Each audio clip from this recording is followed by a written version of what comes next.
Boa tarde. Sejam todos bem-vindos ao CETRELV, Centro Espírita Terceira Revelação, Luz e Verdade. Todos os sábados, nesse horário entre 15 e 16 horas, a gente sempre tem um estudo realizado através do Evangelho segundo o Espiritismo sobre o Evangelho de Jesus. O Evangelho segundo o Espiritismo, ele é um manual de interpretação do Evangelho de Jesus. Nós utilizamos ele como um manual que nos ajuda a entender, a nos trazer um pouco mais de luz aos ensinos do nosso Mestre Jesus Cristo.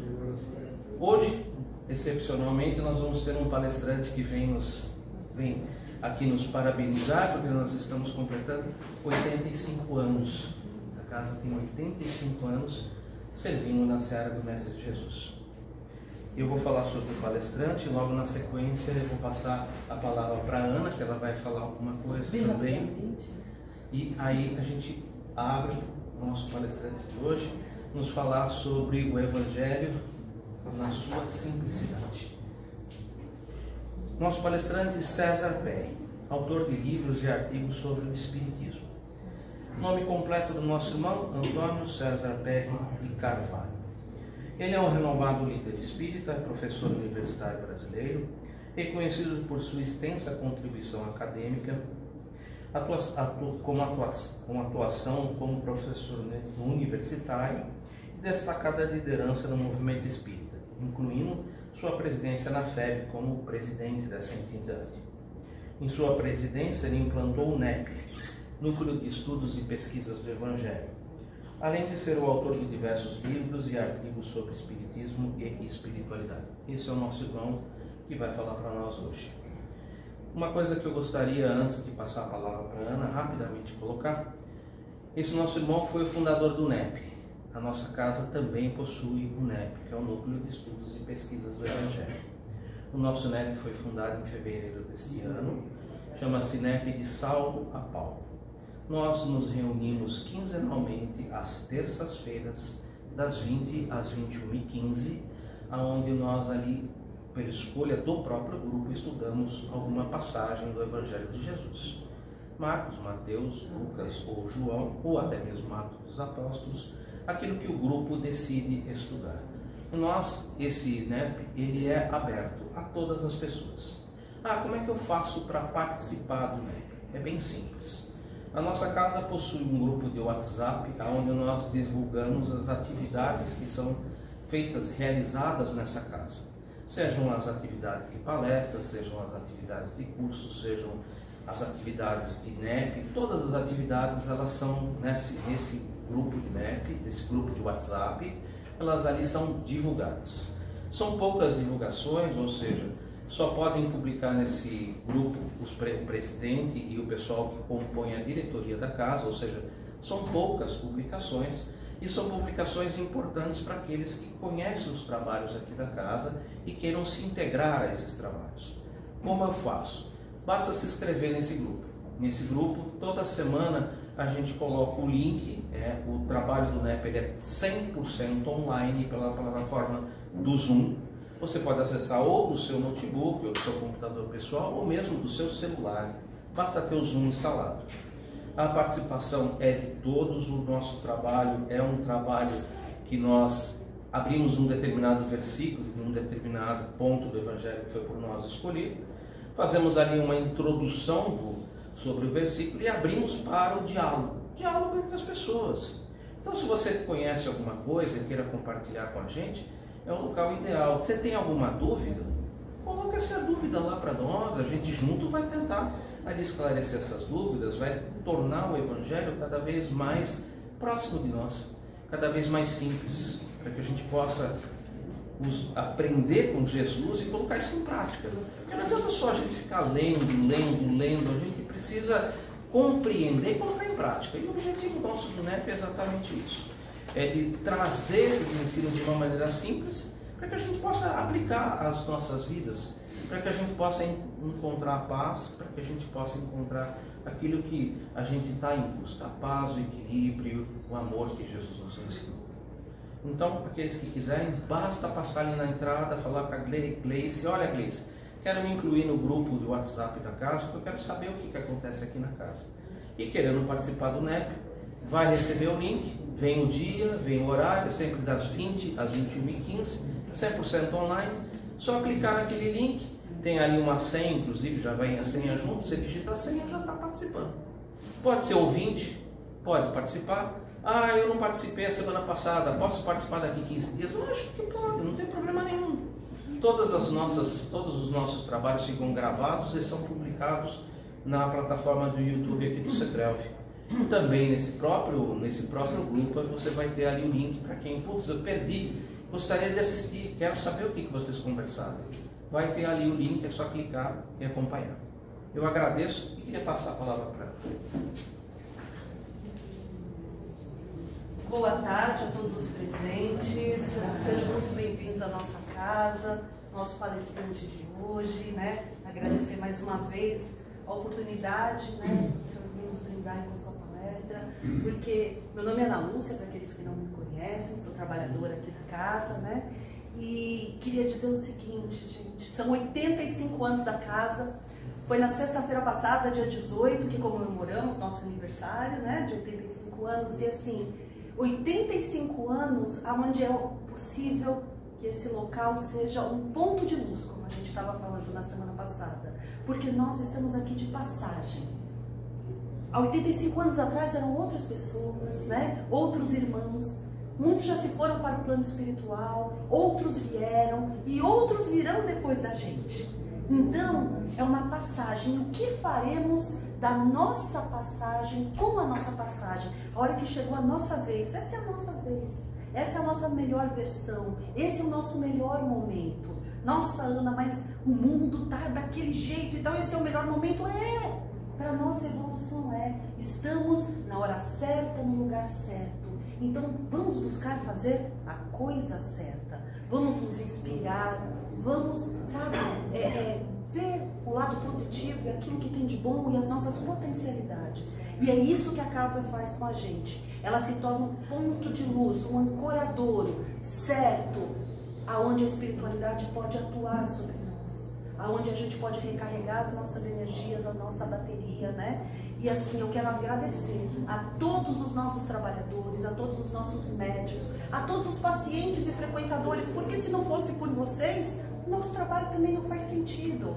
Aos nossos pacientes que se encontram na pátria espiritual, a todos aqueles com quem nós nos envolvemos, porque a gente só existe a partir do outro, nas interações com o mundo e com os demais, seja na espiritualidade, seja aqui na Terra. Então, nós agradecemos a imensa oportunidade de poder servir na seara do Cristo, na sua essência. Os estudos são importantes, com certeza, Eduardo está aí, tudo é importante, mas atuar com amor, coração, na caridade, fora da caridade não há salvação, atuar como Jesus ensinou, esse é o primeiro e maior mandamento. E eu sei que isso não falta aqui na casa, pela dedicação, pelo amor de todos os nossos trabalhadores, frequentadores e todos aqueles que aqui vêm. É pequenininho, é simples, mas são 85 anos, senão nós não estávamos aqui. Então, meu muito obrigada a todos vocês e que venham mais muitos anos pela frente, tá bom? Por favor.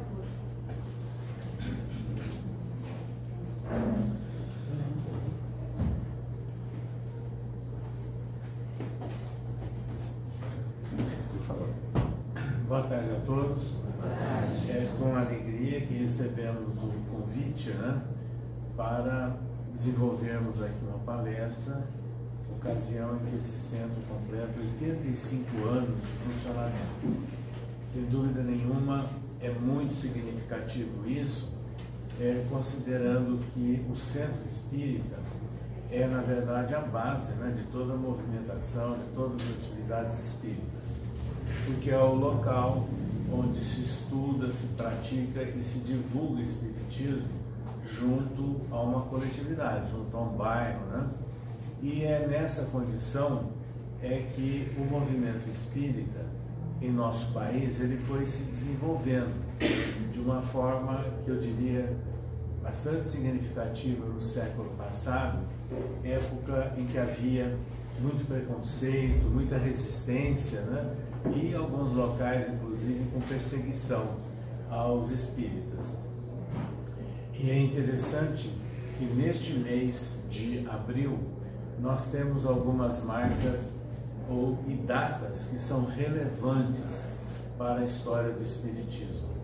Vejam que no dia 18 de abril do ano de 1857 é que surgiu o Livro dos Espíritos.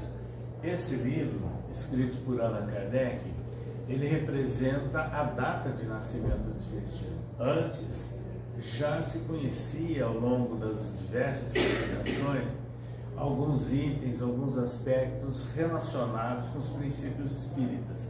Mas no Livro dos Espíritos ele reúne, ele consolida uma série de informações espirituais que caracterizam a base fundamental do Espiritismo. Então aí surge o Espiritismo com o Livro dos Espíritos.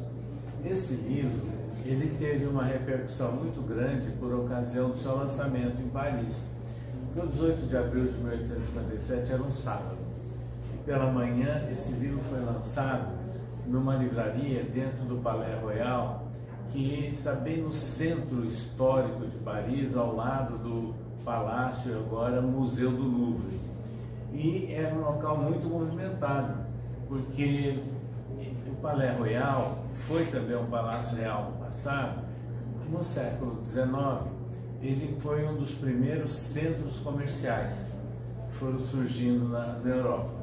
Então tinha restaurantes, livrarias, lojas variadas, né? Até tabacaria, né? Que era muito comum naquela época, e 2 teatros. E é nessas condições que muitas pessoas iam ao Palais Royal sábado de manhã para ver novidades, para comprar ingresso para teatro. E nesse dia estava lá exposto o Livro dos Espíritos, um título completamente diferente, né, para aquilo que se acostumava ver na França.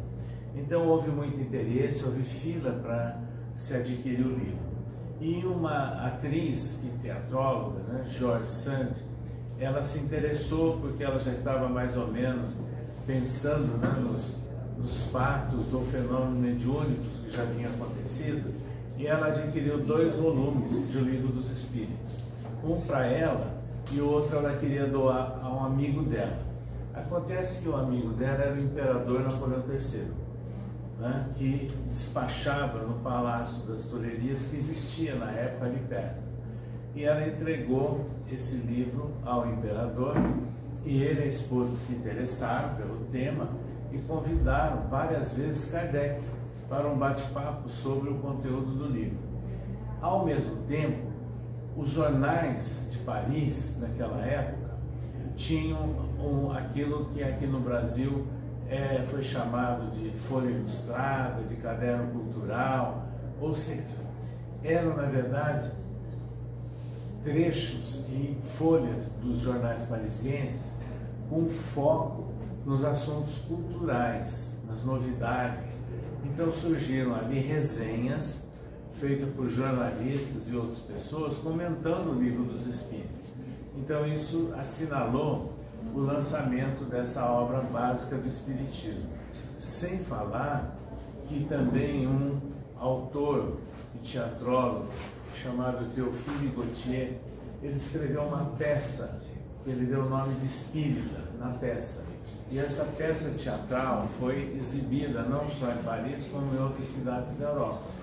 Aqui no Brasil, essa peça em forma de livro foi traduzida com o título do Ignorado Amor, que é editado pela Casa Editora Clarim, de Matão. Mas isso tudo mostra o quê? A ideia espírita começou a se difundir. E o Livro dos Espíritos, naquela época, foi vertido para diversos idiomas ali da Europa.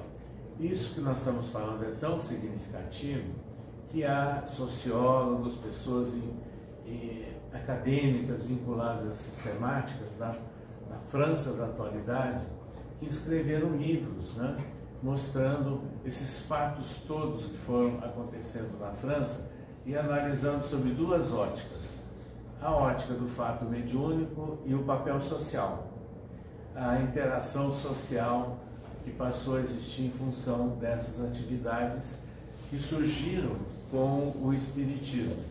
E eles destacam que o trabalho de Kardec foi muito respeitado e divulgado no século XIX lá na França. Aqui no Brasil, esse livro ele só veio a ser traduzido para o português no ano de 1875, quer dizer, quase 20 anos depois. Mas muitos intelectuais brasileiros, que tinham muita vinculação com a França naquela época, liam a obra no original francês. Acontece que também no mês de abril, Allan Kardec funda a Sociedade Parisiense de Estudos Espíritas, e que passou a funcionar um ano depois do lançamento do Livro dos Espíritos. Essa sociedade veio a ser, portanto, o primeiro centro espírita do mundo, onde tinha o estudo do Livro dos Espíritos e reuniões mediúnicas. E é interessante que essas reuniões mediúnicas, que Kardec convidou vários médiuns que ele já conhecia naquela oportunidade, geraram, através das manifestações espirituais, um estudo feito por Kardec sobre as manifestações dos espíritos. Agora o detalhe, naquela época não tinha gravador, não tinha nada, nem muito menos computador. Então era tudo gravado a bico de pena, provavelmente por pessoas que tinham essa técnica, né, de escrever rapidamente. E esse estudo feito por Kardec é que ele consolida um estudo sobre casos, sobre estados de alma dos desencarnados, e que ele inclui no livro que veio a se chamar O Céu e o Inferno. É interessante também que no mês de abril do ano de 1864 veio a lume o Evangelho segundo o Espiritismo. Vejam, 3 efemérides marcantes, né, na origem do Espiritismo relacionados com o mês de abril. Esse livro, o título original do lançamento, em abril de 1864, era Imitação do Evangelho segundo o Espiritismo. Mas como é que esse livro surgiu? Isso que é interessante a gente fazer aqui um retrospecto rápido. Quando Kardec lança o Livro dos Espíritos, lança o Livro dos Médiuns, cria uma revista espírita, instala o primeiro centro espírita do mundo, começa a fazer viagens pelo interior da França para divulgar o espiritismo, para ouvir e dialogar com os interessados em espiritismo que estavam surgindo, né, em várias cidades do interior da França e também da Bélgica. Ele começa a receber uma correspondência imensa e sugestões, porque eles queriam mais detalhes sobre a posição do Espiritismo com relação a Jesus. Então, no Livro dos Espíritos, a terceira parte é chamado das leis morais. Essas leis morais estão fundamentadas no ensino de Jesus, na essência do ensino de Jesus. Mas havia uma expectativa, um interesse de mais informações específicas sobre a vida e os exemplos de Jesus. Então ele começa a pensar em lançar um livro. Olha que interessante. Por volta do mês de junho, julho do ano de 1863, ele já tinha redigido a proposta de um novo livro. E não conversou com ninguém, só a sua esposa que sabia, Amélie Baudet. De repente, na reunião mediúnica, vem uma mensagem espiritual, onde o espírito, um dos orientadores ali do origem do espiritismo, estavam fortalecendo que ele deveria sim lançar esse livro, mas que ele precisaria fazer uma profunda análise, revisão de tudo que ele já havia escrito, e chegaram a sugerir a ele, olha o detalhe, que ele deveria sair de Paris e, entre aspas, fazer um autêntico retiro espiritual, para que ele ficasse assim mais isolado, né? E foi o que ele fez. Então, em agosto de 1863, ele e Amélie Baudet alugaram uma casinha que era chamada Cabana de Praia, ali no contexto da Europa naquela época, numa praia de uma cidade chamada Saint-Adresse, no Canal da Mancha, próximo à foz do Rio Sena. E lá ele se estabeleceu com a esposa e começou a trabalhar na revisão do livro. Ela precisou retornar a Paris porque tinha que manter a rotina lá da Sociedade Parisiense de Estudos Espíritas. Em resumo, ele ficou 50 dias ali isolado, mantendo contato com alguns espíritas que já o conheciam, sabiam da presença dele ali. Mas o que significa isso? Ele precisava de se isolar e ter uma atenção bem dirigida, bem priorizada para aquele texto, para facilitar o quê? A inspiração superior. Quando ele completa esse trabalho, em setembro do ano de 1863, ele retorna a Paris. Ele havia alterado totalmente a estrutura e muitos textos do novo livro. E o seu editor começa a preparar para lançar também ali na livraria Danty, e veio a lume nos primeiros dias de abril de 1864. O primeiro título era Imitação do Evangelho segundo o Espiritismo. Mas o editor, amigos e outros leitores sugeriram que ele deveria mudar o título. Inclusive porque naquela época existiam livros católicos usando o termo imitação de Jesus e coisas parecidas.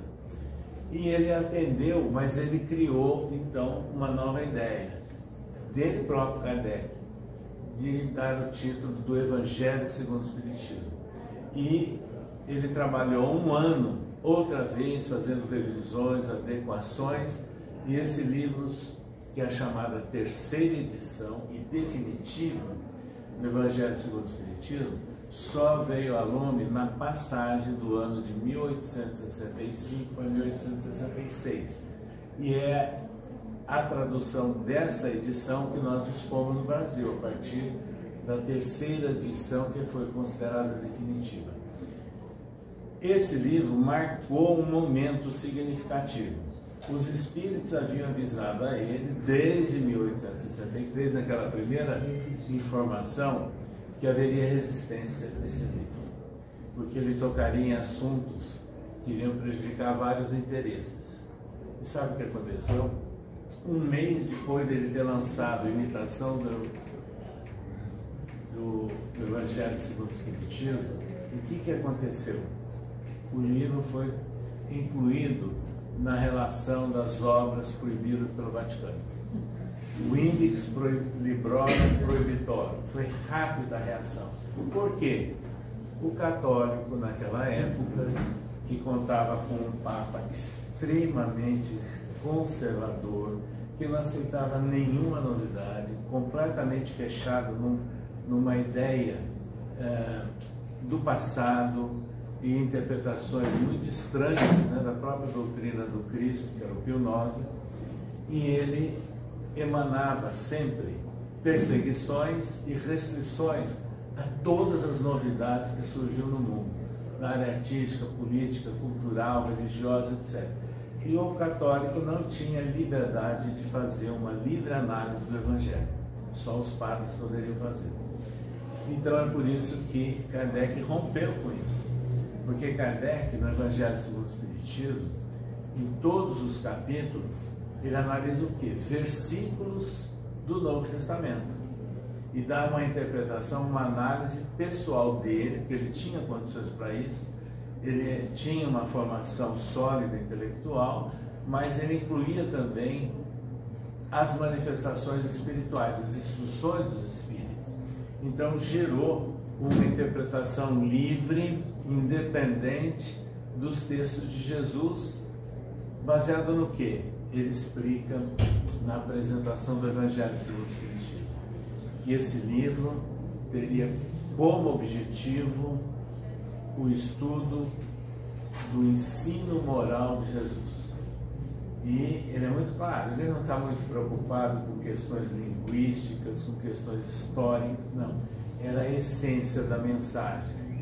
Mas para isso, esse livro representaria uma chave, que ele escreveu isso, uma chave que iria decifrar as palavras ininteligíveis dos textos bíblicos.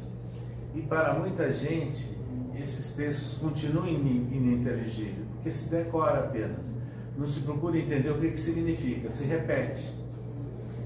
E há muitas restrições a isso, porque os evangelhos, como as cartas de Paulo, todas elas foram escritas em grego, que era a língua universal da época, guardada as devidas proporções, semelhante ao nosso inglês da atualidade. Embora fosse dentro do Império Romano, que a origem do cristianismo é dentro do Império Romano, não pode esquecer isso, e havia condições de preparo para que isso acontecesse ali, e é nessas condições que surge então no idioma grego, que era o idioma de comunicação entre as diversas províncias anexadas dentro do Império Romano. Não era o latim naquela época. Mas depois, a partir dos outros séculos, esses textos foram traduzidos para o latim, foram traduzidas muito posteriormente, só por volta dos anos 1400 e 1500, para o alemão, por Lutero, para o inglês e para o francês. E isso significa o seguinte: ao longo dessas traduções, principalmente dentro dos monastérios, do latim para o latim, ocorreram sim muitas inferências nos textos. Quem assistiu o filme, né, o Nome da Rosa, que tem um livro, né, de Humberto Eco, né, que deu origem ao filme, sabe tudo o que acontecia naquela época. Então é importante que Allan Kardec ele relativiza muitos detalhes que são repetidos decoradamente e eu diria hoje sem muito significado para o contexto do mundo que nós vivemos. Então ele focaliza o ensino moral. O ensino moral é importante porque qual é essa chave para entender o ensino moral? Certeza da imortalidade da alma. Então o Espiritismo, trazendo-nos, através da mediunidade, a certeza da imortalidade da alma, mostra ao homem a razão de se colocar em prática o ensino moral de Jesus. Não era mais uma promessa, mais uma história da carochinha para distrair ou para iludir pessoas, não. Eram situações reais. E é isso que aparece nas comunicações que Allan Kardec estudou e incluiu no Céu e Inferno, mostrando a repercussão no mundo espiritual do tipo de vida, do tipo de ação, do tipo de relação que nós mantivemos aqui na Terra. Então o ensino moral passa a ser importante. E Allan Kardec, ele descortina para nós aquilo que passa batido muitas vezes. Qual é o assunto que muitas vezes se repete por aí afora? Que Moisés proibiu a mediunidade. Chega pessoas que falam, ah não, mas está proibido na Bíblia. Eu falei, que Bíblia que está proibido a mediunidade? Porque algumas, ah não, mas lá está escrito que o espiritismo está proibido. Eu falei, olha, naquela época não existia espiritismo. Espiritismo de 1857 para agora. Moisés proibiu o intercâmbio oportunístico, interesseiro e comercial do intercâmbio mediúnico, considerando o mau uso que fazia. A proibição dele valeu? Não. Sabe por quê? Ela continua existindo. Então, se nós pegarmos as demais obras que compõem os registros do Antigo Testamento, nós vamos ver que através da sarça pegando fogo, manifestações aqui ou acolá, em todo momento tinha manifestações. Os profetas, não é? Médiuns naturais e assim por diante. Mas tem um detalhe marcante. Se havia dúvida sobre isso, quando Jesus subiu a um pequeno monte chamado Tabor, e alguns discípulos viram o que estava acontecendo, ele se tornou envolto em luz. É o chamado fenômeno da transfiguração, que nós espíritas entendemos que ele, sendo um espírito puro e perfeito, ele demonstrou a irradiação, a energia luminosa que ele era portador. Mas não apenas isso, porque ao lado dele apareceram dois homens mortos. De um lado Moisés e do outro lado Elias, e conversaram com Jesus. E alguns discípulos viram e ouviram. Ou seja, ele triunfalmente mostrou a imortalidade da alma e a comunicabilidade dos espíritos. Mas não apenas isso. Qual foi a maior força para a difusão do cristianismo no Império Romano? Circulavam as informações que um homem, um profeta lá da periferia do Império, que não tinha importância nenhuma, o Império Romano, vamos lembrar disso, aquela região. Tinha um homem que curava. Isso chamou a atenção, inclusive, do imperador, e há registros disso. Há pouco tempo nós escrevemos um artigo sobre isso na Revista Internacional do Espiritismo de janeiro deste ano. Chegava ao conhecimento das autoridades romanas que não estavam preocupadas com isso e nem queriam perseguir o Cristo, muito pelo contrário, queriam utilizá-lo, aproveitá-lo. A perseguição vinha dos judeus, vinha do Templo de Jerusalém, do Sinédrio. É dali que partiam as perseguições. Mas eles ouviram dizer também que esse homem crucificado dentro de uma articulação, uma estratégia criada pelo Sinédrio, ele ressuscitou.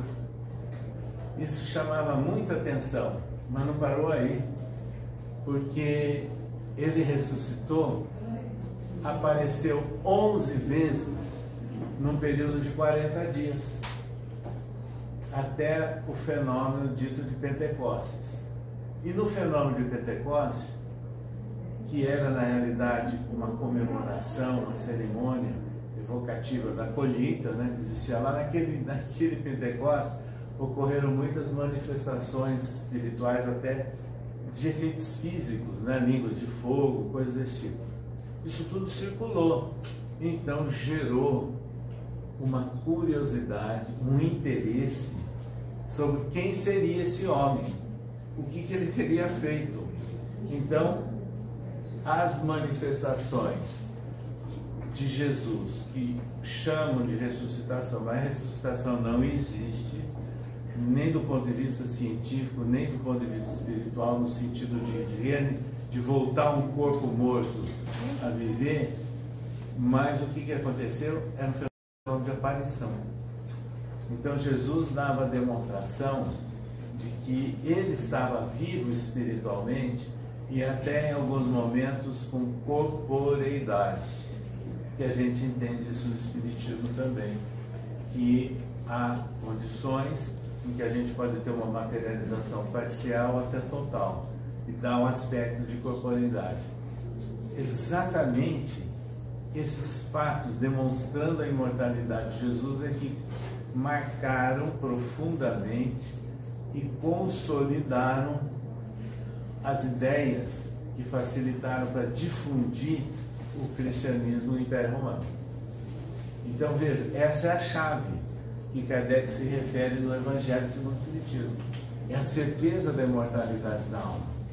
Isso que nós estamos falando é tão importante que é um fato histórico dentro do movimento espírita brasileiro.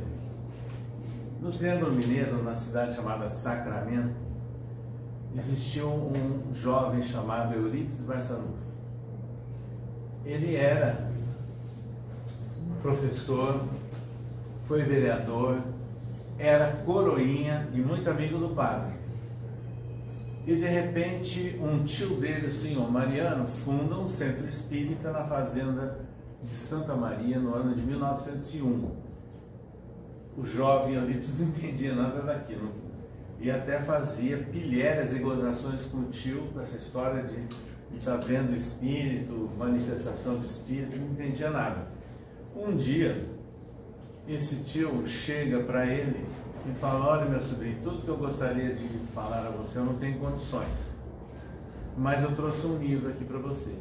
Era um livro recém-lançado em português, intitulado Depois da Morte, tradução do original de Leon Denis. Naquela noite, ambos dormiram no mesmo quarto, porque o senhor Mariano ia fazer compras em Sacramento e se hospedava na casa da irmã dele, a mãe de Eurípides. Eurípides não dormiu.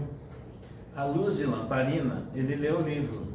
No dia seguinte, ele não foi trabalhar nem na farmácia que ele ajudava e continuou lendo o livro, de maneira que rapidamente ele devorou o livro Depois da Morte e agradeceu ao tio. Agora eu consigo realmente compreender a beleza da obra, da criação e aí todos esses desdobramentos.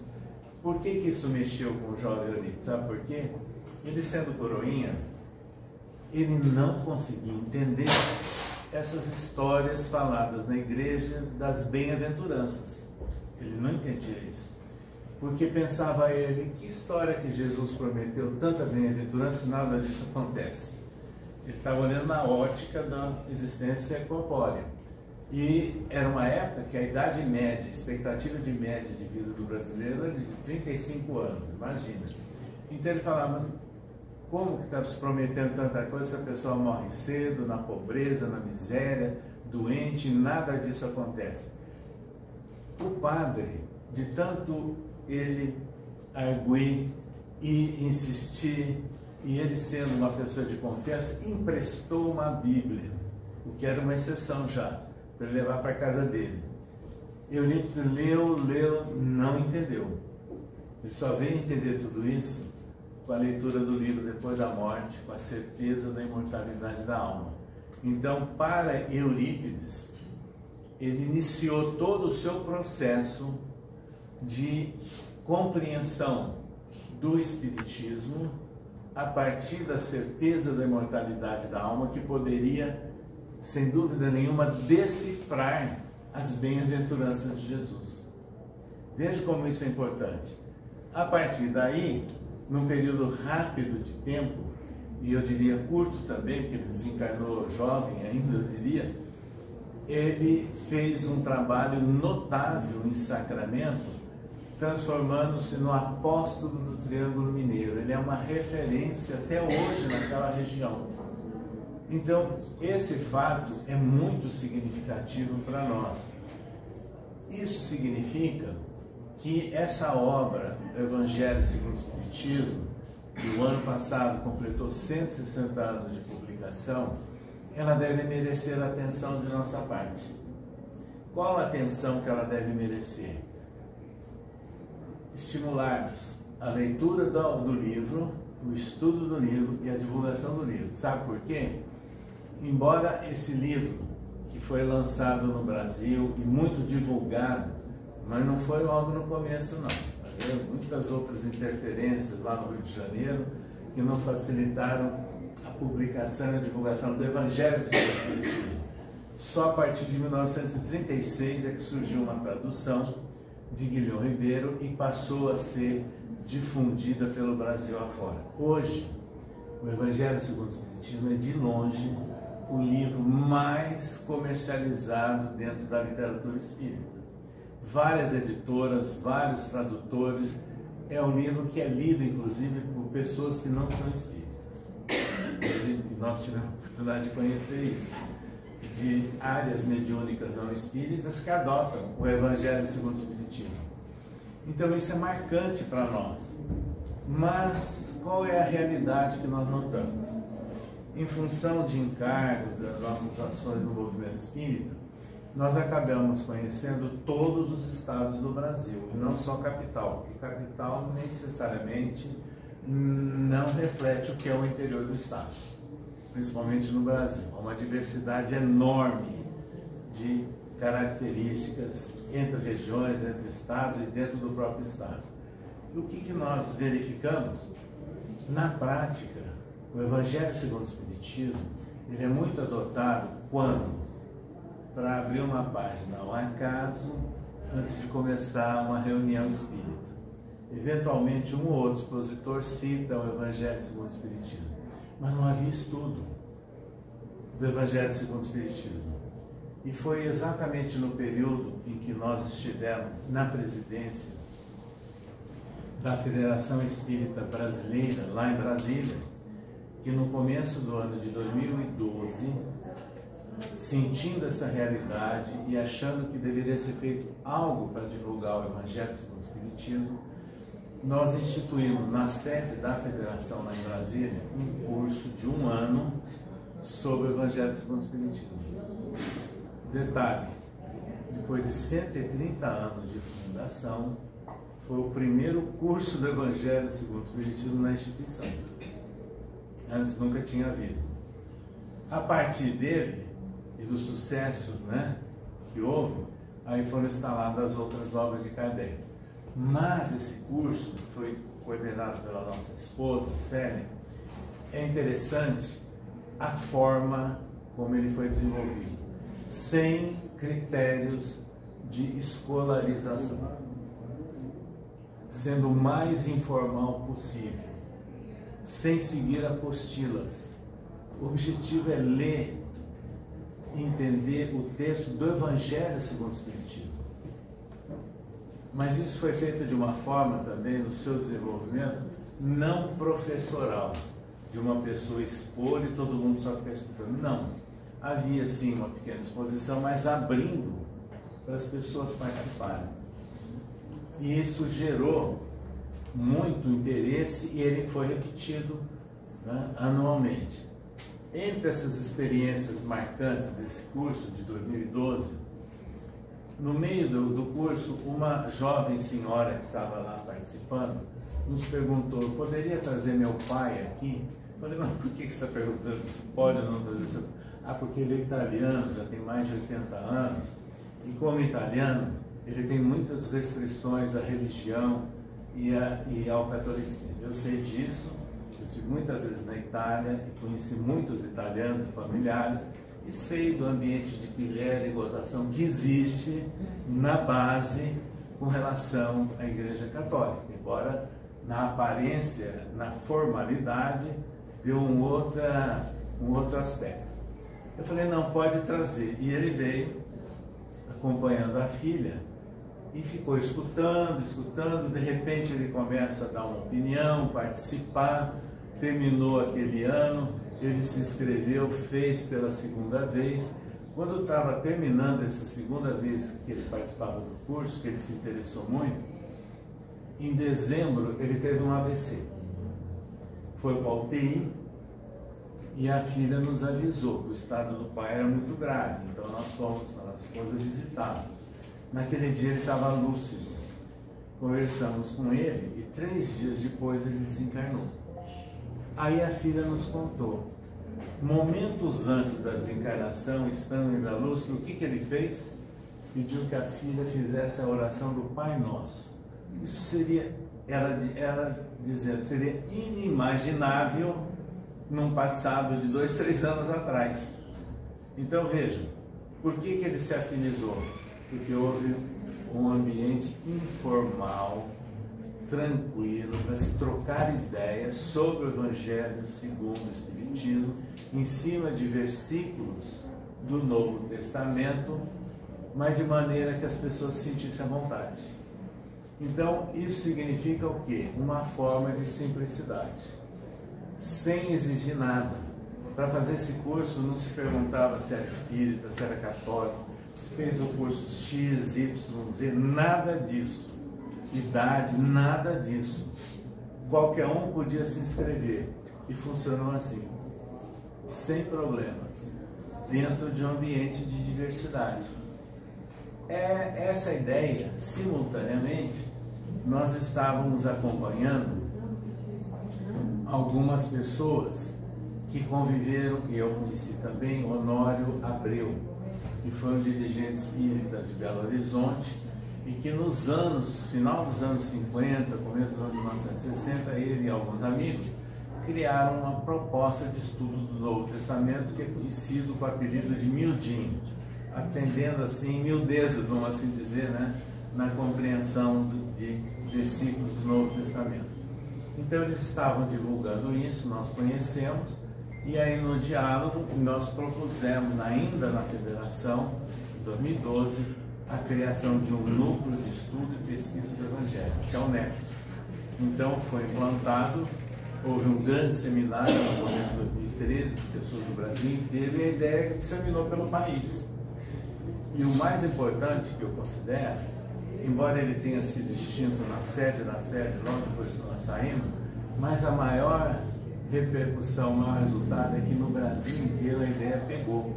Hoje tem mais de 200 núcleos de estudo e pesquisa do Evangelho disseminados pelo país, e o que eu considero importante? Autônomos. cada um tem a liberdade de estudar os textos num tempo, com o conteúdo, sem formalidades e sem padronizar. Essa palavra padronização no Brasil eu considero terrível. Eu conheço a realidade do interior do Brasil. Ela é terrível desde o ambiente escolar formal até principalmente aplicações inadequadas dentro do movimento espírita. Por quê? O Brasil é multicultural, é uma diversidade incrível.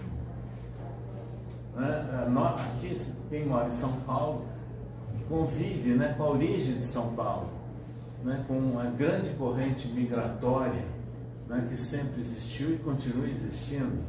Então, há choques naturais de pensamento, de cultura, de toda uma base.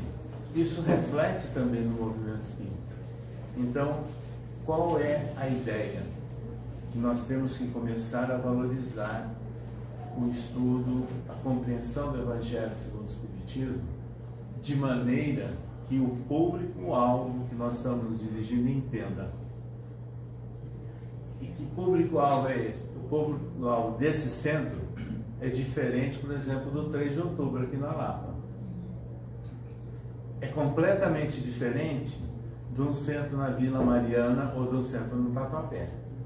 Ou seja, cada bairro tem um público-alvo no centro. Então, por isso é que as padronizações não são adequadas. Então, nós temos que aprender a falar para atender os anseios, as necessidades daquele público-alvo. E para isso a simplicidade é o melhor caminho. Porque aquela ideia de demonstrar erudição, citando aí milhões de livros, etc, etc, aí a pessoa, falou quando sai, falou bonito, mas eu não entendi nada. Então não resolveu, entenderam? Então a simplicidade significa a valorização de um público que está presente ali naquela região, naquele espaço, de maneira que a mensagem seja comentada ou seja dialogada dentro desses parâmetros. E Jesus deu exemplo de simplicidade. Foi Ele que nos ensinou. Eu não vim para ser servido, eu vim para servir. E quando Ele demonstrou que Ele veio para servir, Ele dialogou desde a prostituta até o cobrador inadequado de impostos, né? E Ele atendeu a todos, aos doentes, em toda parte, em todas as regiões, onde havia muita discriminação dentro de todas aquelas províncias, por razões da tradição judaica, que não atendiam, não gostavam da orientação ortodoxa do Sinédrio. Havia um antagonismo muito grande, havia muita discriminação em se julgar o melhor ou o mais sabido. E Jesus não valorizou nada disso. Ele falava a todos. E falava como? Com simplicidade. É por isso que nas mensagens dele, ele usava parábolas. E perguntaram a ele, ele explicou. Por quê? A parábola e as comparações, as analogias que ele fez, muitas vezes no próprio Sermão da Montanha, é para que aquele público entendesse uma questão assim da natureza, do homem daquela época, e a partir daí tirar alguma lição. É exatamente essa ideia que é importante nós aprendemos a valorizar, a simplicidade. E essa simplicidade sem exigências, né? Para que todos tenham acesso à compreensão do ensino moral de Jesus, que é o importante.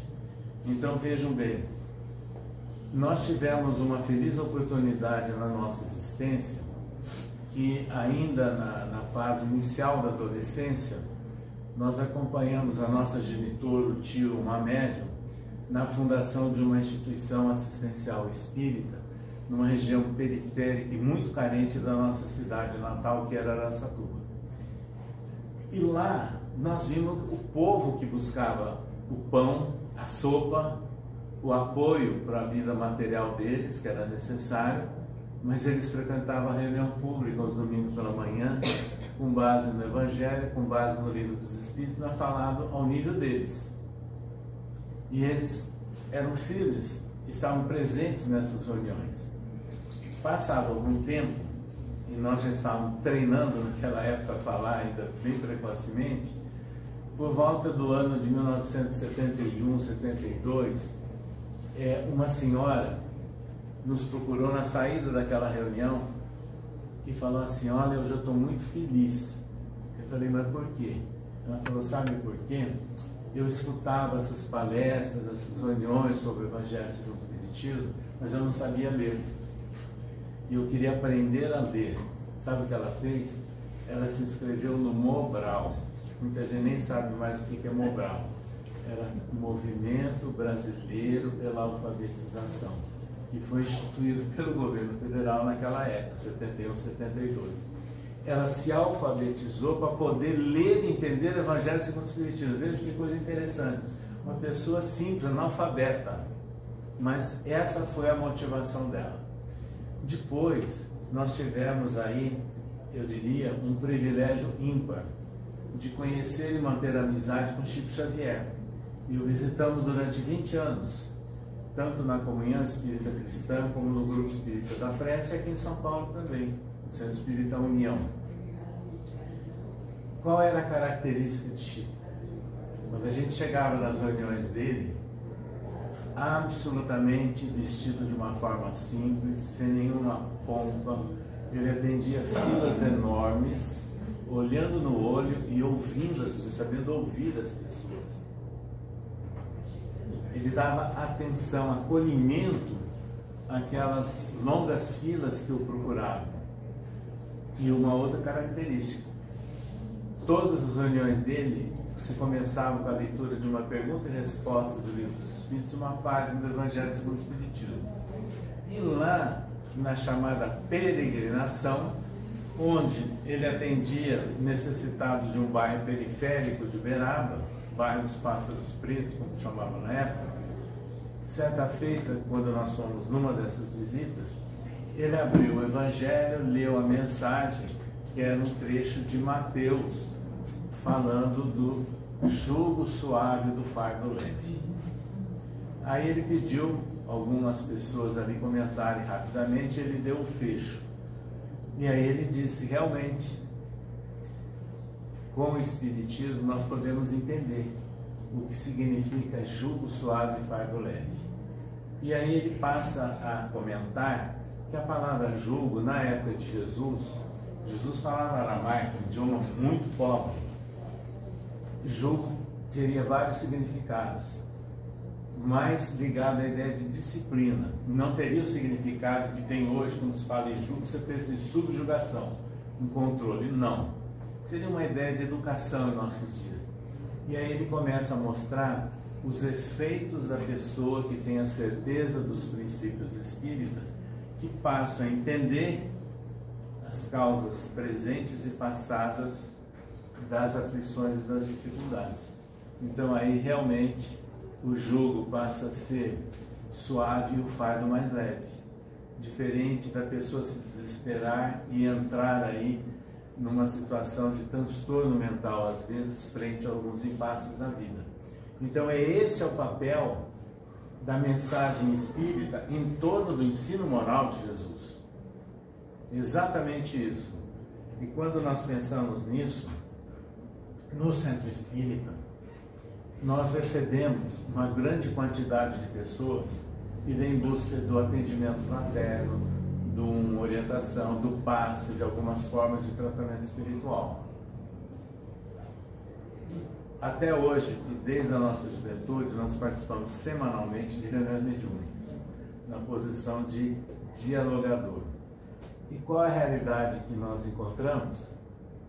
Os espíritos que se manifestam, que a gente dialoga com eles, a grande maioria estão trazendo receios, um autêntico pavor no mundo espiritual, sabe do quê?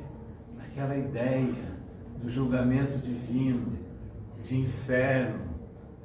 E quando a gente fala que isso não existe, isso foi criado pelos homens, essa ideia foi criada pelos homens, eles param para pensar e aí a gente vem a entender os medos, os anseios que eles transmitem, inclusive para os encarnados. Então, na verdade, quando o encarnado bate aqui a porta, ele traz espíritos junto com ele. Quando o encarnado vem assistir uma reunião de explanações e toma passe, aquele que estaria ou tentando prejudicar ou já prejudicando, ele começa também a receber uma assistência. Então, é a chamada evangelioterapia, que é necessário. Em síntese, no mundo cheio de atribulações, de impactos negativos, como o que nós vivemos, que é a característica do mundo de provas e expiações, todos nós estamos na posição de espíritos aflitos, encarnados, desencarnados. Varia o grau e a intensidade da aflição de cada um de nós. Então veja, por isso é que a mensagem pura, simples, que emana do Evangelho segundo o Espiritismo, esclarecendo as bem-aventuranças, ecoa na intimidade de encarnados e encarnados. Bem-aventurados os aflitos. E aí a gente passa a entender o que Jesus anunciou para a humanidade e que seria uma base para uma futura civilização aqui na Terra.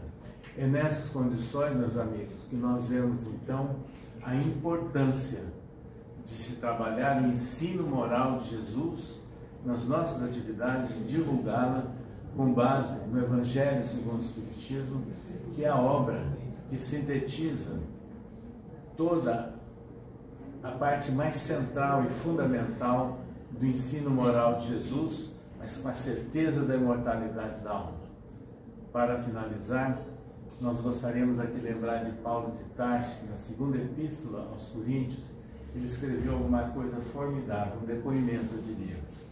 Todo mundo sabe que Paulo de Tarso foi um homem extremamente culto e preparado, porque ele teve uma origem familiar judaica, tornou-se um especialista na Torá, sendo um doutor da lei depois, mas na base da cidade dele, em Tarso, a cultura era grega, era helênica. E ele estudou filósofos, estudou grego, falava e escrevia em grego. Mas ele estava dentro do Império Romano. E ele herdou a cidadania romana do pai e conhecia todas as normas e o funcionamento do Império Romano. Então ele era uma pessoa extremamente preparada. De repente, quando ele aceita a mensagem de Jesus, procurado pelo próprio mestre, que é raro, né? Ele deixa de lado todas as suas prerrogativas formais da vida material e passa a se dedicar ao povo, às pessoas mais simples. E aí ele escreveu nesse depoimento, olha o que ele escreveu: fiz-me fraco como os fracos para conquistar alguns. Paulo era fraco? De forma nenhuma, era muito forte. Por isso que ele escreveu, fiz-me fraco para como os fracos, para manter igualdade e não aquela posição de superioridade. Ombrear para conquistar alguns. Essa é a essência da simplicidade. Então era isso que nós gostaríamos de deixar registrado hoje, parabenizando aos fundadores, né, espíritos desencarnados hoje, aos atuais dirigentes e a todos aqueles que estão vinculados, né, às atividades aqui desse centro que completa 85 anos. Nossos parabéns a todos. Tá? Obrigado.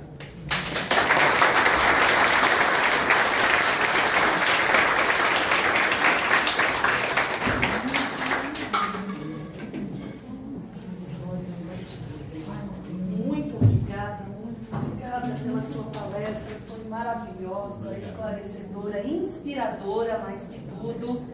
Em cada um de nós está nascendo, né, a cada dia, a cada prova, a cada reencarnação, essa vontade, né, e servir como Paulo e também aí na divulgação do nosso movimento espírita, né. Muito obrigada mais uma vez e a todos vocês. Eu gostaria de encerrar a nossa palestra de hoje com a prece que Jesus nos ensinou, né? O Pai Nosso. Senhor, sem mais nada a pedir, muito agradecer, de coração aberto, com muito amor, muito carinho, nós fazemos oração, de forma bem simples, aquilo que Jesus ensinou. Pai nosso que estais nos céus, santificado seja o vosso nome. Venha a nós o vosso reino, seja feita a vossa vontade, assim na terra como nos céus. O pão nosso de cada dia dai-nos hoje. Perdoai as nossas dívidas, assim como nós perdoamos aos nossos devedores. E não nos deixeis cair em tentação, mas livra-nos, Senhor, de todo o mal, porque vosso é o reino, o poder e a glória, para todos sempre. Que assim seja. Graças a Deus.